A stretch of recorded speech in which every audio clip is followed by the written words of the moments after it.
আপনার কি মনে হয় 1 বিঘা জমি থেকে শুধু ধান বা গতানুগতিক সবজি চাষ করে লাখপতি হওয়া সম্ভব, নাকি গ্রামের ওই কোণের পরিত্যক্ত পুকুরটা শুধু মশা বানানোর কারখানা আর ব্যাঙের ডাক শোনার জায়গা?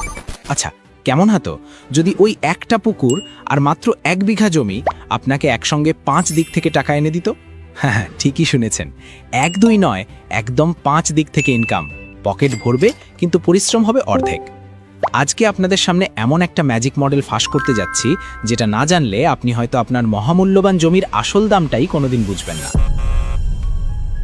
আপনি কি জানেন বাংলাদেশের হাজার হাজার কৃষক কেন সারা জীবন হাড় ভাঙা খাটুনি খেটেও লাভের মুখ দেখে না? কারণ তারা গাধার খাটুনি খাটে, আধুনিক স্মার্ট ফার্মিং করে না। এই ভিডিওর শেষে আমি আপনাদের এমন একটা গোপন ট্রিক্স বলবো, যেটা ব্যবহার করলে আপনার পুকুরের মাছের খাবারের খরচ একদম ম্যাজিকের মতো 0 হয়ে যাবে। বিশ্বাস হচ্ছে না তো? মনে হচ্ছে গাঁজাখুরি গল্প?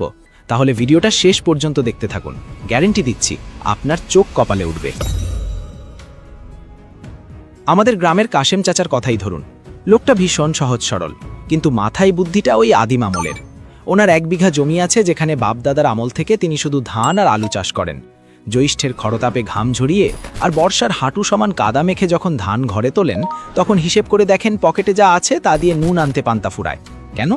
কারণ সারের দোকানে দিচ্ছে আধা টাকা, কামলার বিলে বেচে বাকি আধা, আর কীটনাশকের বিষ কিনতে গিয়ে তো লুঙ্গি পড়ার অবস্থাও নাই।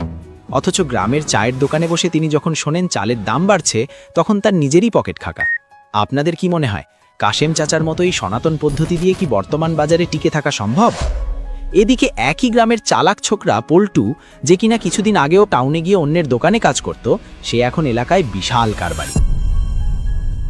1 বিঘা জমিতে সে এমন এক টাকার কারখানা খুলে বসেছে যে গ্রামের মানুষ ভাবছে পল্টু নির্ঘাত আলাদিনের চেরাগ পাইছে।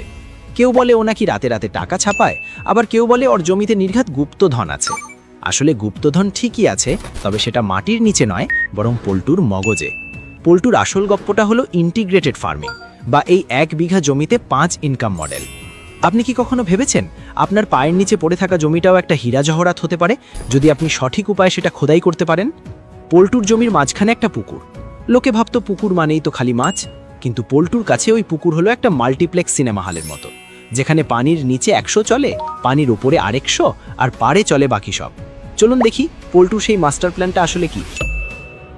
আচ্ছা, আপনারা কি কখনো ভেবেছেন একই খরচে একই জায়গায় অনেকগুলো বিজনেস কি সত্যিই সম্ভব? আপনার মনে কি সংশয় জাগছে? তবে স্ক্রিন থেকে একদম চোখ সরাবেন না। প্রথম ইনকাম, জলের রাজা মাছ। পল্টু তার 1 বিঘা জমির ঠিক মাঝখানে 20 শতক জায়গা নিয়ে কেটেছে একটা আদর্শ পুকুর।